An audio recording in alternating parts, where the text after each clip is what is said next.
Olá, amigos do canal Fé Ativa, muito bom dia! Com a graça e a bênção de nosso Deus e Pai, estamos iniciando mais este momento, o nosso café da manhã espiritual. No meio natural, do modo natural, quando comemos o alimento na manhã, nós alimentamos o nosso corpo fica forte, fica reforçado, cheio de energia. E assim também, quando nós nos alimentamos da palavra de Deus, nós alimentamos o nosso espírito, a nossa alma, e aí ficamos fortes espiritualmente, tá bem? Hoje vamos falar um pouquinho sobre o livro do Apocalipse e o que isso tem a ver comigo e com você. E tem tudo a ver, hein?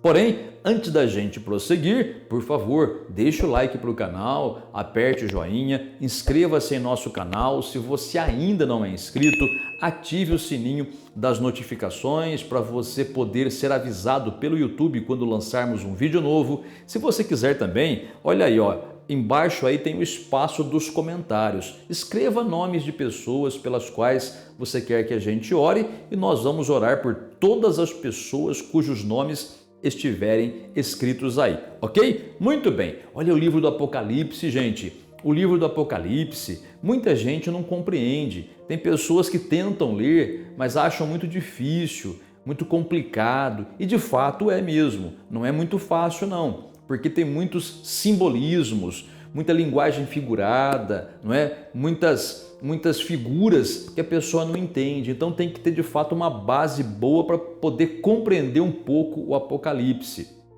Como a maioria não tem essa base, a pessoa se confunde toda, Tem pessoas que já têm medo do Apocalipse.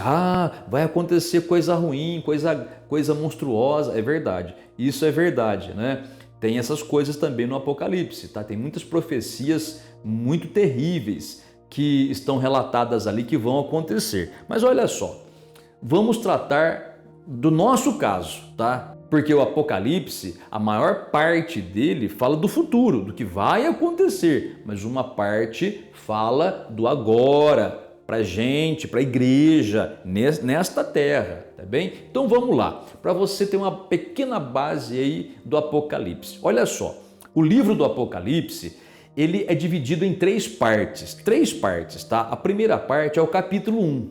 Capítulo 1, só o capítulo 1 é a primeira parte. A segunda parte são os capítulos 2 e 3, tá bom? Só os capítulos 2 e 3 é a segunda parte. E a terceira parte do Apocalipse são os capítulos 4 até o 22, que é o final da Bíblia, que é o final do livro de Apocalipse e também o final da Bíblia. Então, essas três partes compõem o Apocalipse, tá bom? Capítulo 1, primeira parte. Capítulos 2 e 3, segunda parte. E capítulos do 4 ao 22, a terceira parte. Legal? Beleza. Muito bem.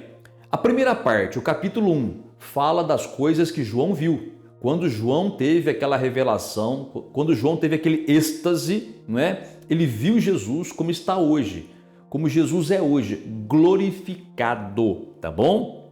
Então, o capítulo 1 se refere às coisas que João viu quando ele teve a revelação, tá certo?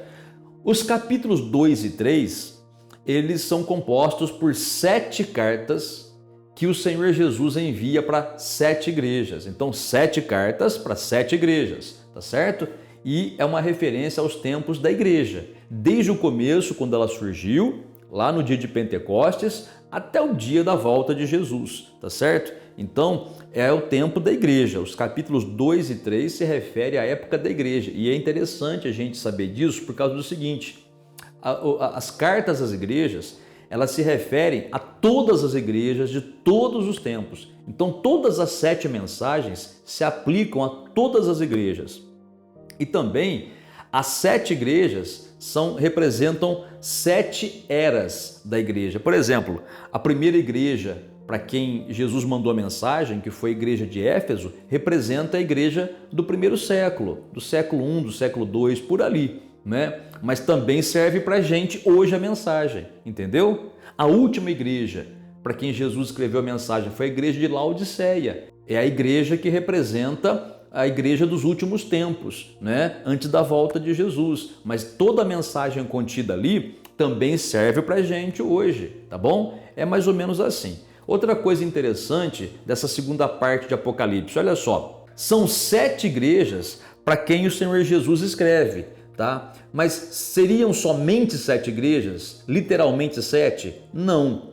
Quando fala 7 na Bíblia, o número 7, ele é simbólico também. Tem, claro, a parte literal, né? Mas tem a parte simbólica do número 7. Então, quando fala 7 cartas a 7 igrejas, é uma referência a todas as igrejas. Por quê? Porque na época em que João escreveu o livro do Apocalipse, em torno do ano 95 depois de Cristo, havia muito mais de 7 igrejas na Ásia Menor, havia um mundaréu de igrejas já. Essas 7 igrejas representam todas. Legal?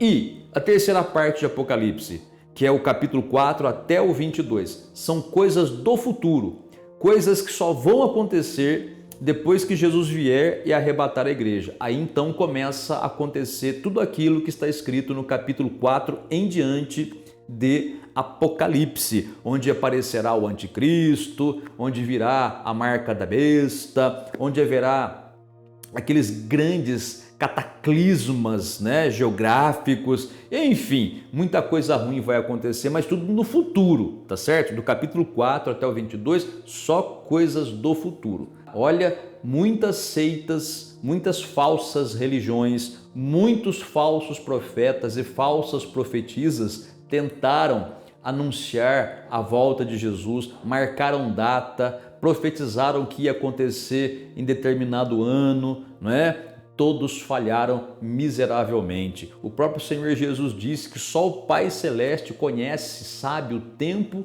que se dará isso, o final dos tempos, né? Só o nosso Pai é que sabe quando vai começar o capítulo 4 de Apocalipse em diante. Só Ele que sabe. Agora, o que interessa para a gente hoje são os capítulos 2 e 3 de Apocalipse, ou seja, aquela parte que contém as 7 mensagens às 7 igrejas. Eu quero comentar com você rapidinho antes da oração a primeira carta e a última carta. A primeira carta é a carta do Senhor Jesus para a igreja de Éfeso, tá? Que representa a igreja do primeiro século, mas também representa a gente, né? Tem os dois significados. E a última igreja, que é a igreja do fim, a igreja dos últimos tempos, antes da volta de Jesus, a igreja de Laodiceia, tá bom? Então olha só, a primeira igreja, que é a igreja de Éfeso, era uma igreja que vivia sob muita perseguição, né? Era uma igreja que procurava se manter forte, ela era perseverante, mas chegou um tempo que aquela igreja perdeu o primeiro amor. E olha o que o Senhor Jesus diz para aquela igreja. Capítulo 2 de Apocalipse, versículo 4. Tenho, porém, contra ti que abandonaste o teu primeiro amor. Olha aí, o que é o primeiro amor, gente? É aquela coisa que a pessoa sente quando se converte, é aquele amor inicial quando a pessoa recebe Jesus como Salvador, a pessoa tem um zelo, a pessoa tem um amor pela obra de Deus, a pessoa quer ganhar o mundo inteiro para Jesus, a pessoa quando ela aprende a verdade, ela quer orar, ela quer jejuar, ela quer ser batizada com o Espírito Santo, ela quer evangelizar as pessoas, quer trazer a família para a igreja, não é? Aquela pessoa que tem cuidado com as coisas de Deus, aquela pessoa que não quer ficar no pecado. Só que aquela igreja lá de Éfeso, devido à grande perseguição que sofria, perdeu esse primeiro amor, foi ficando meio que relaxada, sabe? Não deixaram de ser crentes, mas não eram como eram no início. E eu te pergunto, será que hoje não é assim com muita gente também? Por isso que é uma carta que serve para aquela época, para aquela igreja quando começou, mas também serve para hoje, porque muita gente está do mesmo jeito, gente. Devido aos problemas que tem, as perseguições que sofre, a pessoa não deixa de ser crente, mas já não é como era no começo. Já não busca mais, já não se santifica mais. No começo, a pessoa não queria nem falar, ouvir em pecado. Agora, peca com a maior tranquilidade, como se não fosse nada. Aí peca, pede perdão a Deus, peca de novo, mas sem resistir, sem nada, sabe? Não liga muito de vir para a casa do Senhor, não é? Não tem mais aquele desejo de orar, a vida é ficar com a cara enfiada no celular o dia inteiro, naquela porcaria, não é verdade? É assim que acontece hoje, gente, com muita gente, infelizmente, né? Querem ficar cuidando da sua vidinha, não se importam mais em ganhar pessoas para Jesus, não é? Devido às perseguições e até afrontas, a pessoa, ela parece que perde o ânimo. Não, porque eu fui falar de Jesus para uma pessoa, ela me ofendeu, ela me xingou, xingou a igreja, xingou o pastor, eu fiquei muito triste, então eu parei, então eu não fiz mais. Que é isso, gente? É lógico que haverá perseguições para aqueles que querem servir ao Senhor. Tá entendendo? Então o Senhor Jesus alerta, olha, tenho contra ti que você perdeu o primeiro amor. Mas olha o que ele fala. Como ele é Deus de amor, olha o que ele diz. Lembra-te, pois, de onde caíste, arrepende-te e volta à prática das primeiras obras. Não é só o sentimento, é a prática, fazer o que fazia antes. E se não venho a ti e moverei do seu lugar o teu candeeiro, caso não te arrependas. É uma bronca que o Senhor Jesus dá, viu? Tirar a posição quer dizer, olha, as bênçãos que você tem para receber não vai receber mais. Essas bênçãos vão passar para outras pessoas. Você não quer fazer a obra como fazia antes? Então vou passar para outra pessoa. É assim. E isso, infelizmente, é uma verdade tanto para pessoas que são membros de igreja quanto pessoas do ministério, de todas as igrejas, viu, gente? Isso é uma coisa geral, infelizmente, tá? Claro que tem as exceções, tem aquelas pessoas que continuam no primeiro amor, servindo a Deus, muitas vezes com lágrimas até, porque quanto menos pessoas fazendo a obra tem, mais pesado fica para aqueles que sobraram para fazer a obra, né? Infelizmente, muitas pessoas que têm um cargo de liderança, muitas pessoas têm uma função na obra, já não ligam mais, não se importam mais, sabe? Bom, aqui está o alerta do Senhor Jesus, né? Então fique atento. E a última carta? Lembra que eu te disse que eu ia falar sobre a primeira igreja e a primeira carta, e a última igreja e a última carta? Muito bem, para a última igreja, que é a igreja do fim, que pode ser a nossa, né? Que existirá antes da volta de Jesus, o Senhor Jesus, ele diz assim, carta à igreja em Laodiceia, ele fala assim, olha, conheço as tuas obras, que nem és frio e nem quente. Quem dera fosses frio ou quente. Assim, porque és morno e nem és quente nem frio, estou a ponto de vomitar-te da minha boca, pois dizes, estou rico e abastado, não preciso de coisa alguma, e nem sabes que tu és infeliz, sim, miserável, pobre, cego e nu. Meu Deus do céu, sabe? Lembra que no caso da primeira igreja, o pessoal perdeu o primeiro amor pela perseguição, pelo sofrimento, né? Pela perseguição porque eram crentes. Aqui não foi por perseguição que ficaram mornos, foi porque tudo estava bem na vida deles. Sabe, aquela pessoa que vem para a igreja doente, miserável, desempregada, com depressão, às vezes endemoniada, começa a vir para a igreja, começa a melhorar, é liberta, é curada, sai a depressão, fica alegre, consegue trabalho, né? Levanta a vida, vai progredindo, prospera, quando fica próspera, esfria na fé. Esfria na fé. Não se importa mais em fazer a obra de Deus, não se importa mais em evangelizar, não se importa mais em cumprir horário. Não, quando vem na igreja fica lá parado, fica lá sem fazer nada, fica lá sentado ouvindo a palavra, né? Mas a palavra entra por aqui, sai por aqui, não deixou de ser crente, mas também não está naquele estado fervoroso que devia estar. Por isso que ele fala, não é frio, quer dizer, não é uma pessoa que não se converteu ainda, também não é quente, não é aquela pessoa fervorosa, é morno. E o exemplo aqui, a linguagem figurada aqui, é da mornidão. É água morna, você bebe água morna, dá enjoo, dá vontade de vomitar. Então, é como se o Senhor falasse, estou a ponto de te vomitar. Isso pode até ser uma referência, tá? À perda da salvação. Muito cuidado, tá certo? Por favor. O Senhor não está dizendo que Ele vai lançar você para o inferno se você está assim morno, tá? Mas é um alerta que Ele dá. Por isso mesmo que logo após Ele fala assim, aconselho-te que de mim compres ouro refinado pelo fogo para te enriqueceres, vestiduras brancas para te vestires. Então quer dizer, ele fala assim, ó, busque em mim as coisas que realmente importam. Você prosperou, você cresceu, ganhou dinheiro, constituiu família, equilibrou a sua vida. Agora que você foi abençoado, né, pelo meu poder, agora você fica aí como se nem me conhecesse. É como se Deus falasse assim, né? É para pensar, viu, gente? É para pensar. Então, meu amigo e amiga, Pensa sobre isso, tá? Você perdeu o primeiro amor? Você é um crente morno hoje? Você não vai mais na igreja com a frequência que você ia? Seja lá qual motivo for que você possa dizer, encrenquei com alguém, fiquei decepcionado com alguém, tá acontecendo. O que é isso? Você serve a Deus, você não serve a pessoas. Você não tem que deixar de ir na casa do Senhor por causa de ninguém, entendeu? Quando você faz isso, você faz daquela pessoa com quem você se indispôs o teu Deus. Olha que pecado, gente. Misericórdia, misericórdia. Tá bem de vida? Agora você quer aproveitar só passeando? Pode passear, não tem problema, mas sirva ao Senhor primeiro. É só para pensar, tá bom? Você é crente no Senhor Jesus? Como é que está a tua vida espiritual? Na primeira carta, o Senhor Jesus diz assim, volta às primeiras práticas. Pratica o que você fazia antes.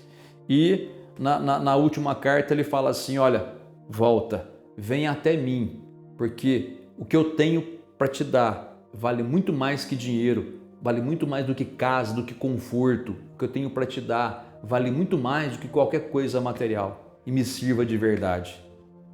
Vamos orar? Vamos orar? Você é crente? Vai fazer um acerto com Deus? Faça agora. Você é uma pessoa que não aceitou Jesus ainda? Aceite agora, é só falar, Senhor Jesus, eu creio em Ti como meu Senhor e Salvador da minha vida. Amém. Já começa a sua vida cristã, tá bem? Você que está frio na fé, afastado, volta. Talvez seja este o último alerta, eu não sei, né? A gente sempre diz, né? Ninguém ouve a palavra de Deus por coincidência.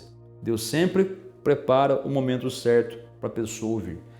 Falemos com Deus. Quer pegar um copo com água? Põe aí, né? Não quer? Sem problema nenhum. Oremos ao Pai. Deus e Pai bendito e santo, muito obrigado, Senhor, porque o Senhor é fiel. O Senhor disse que voltaria e está para voltar. Eu creio nisso, Senhor. Esperamos a Tua volta com muito temor e tremor, Senhor. Te peço, Pai, ajuda essa pessoa que acabou de ouvir essa palavra a voltar a fazer as primeiras coisas que fazia antes, Pai, quando se converteu. Ajuda essa pessoa a voltar ao primeiro amor, Senhor.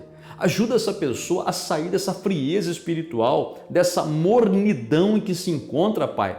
Essa pessoa que parou no tempo, essa pessoa que está morna e nem percebe que está morna. Ajuda, Pai, essa pessoa a ser como era antes. Ajuda, ó Espírito Santo, eu te peço, essa pessoa a voltar a ter o seu coração inflamado de amor de Deus, inflamado do poder do Espírito Santo, Senhor, para que ela possa voltar a te servir como fazia antes. Pai, te peço, perdoa os pecados dessa pessoa. Se essa pessoa que ouviu essa palavra caiu em si e agora, Pai, ela decide voltar a servir ao Senhor como fazia antes, ajuda, meu Pai, levanta essa pessoa para que ela tenha um novo recomeço em nome do Senhor Jesus. Também te peço, Pai, cura essa pessoa que está enferma, essa pessoa que está com problemas na família, no seu casamento. Tira, meu Pai, essa pessoa do fundo do poço, meu Deus. Conforta o coração dela. E também, finalizando esta oração, Pai, te peço, abençoe esse copo com água,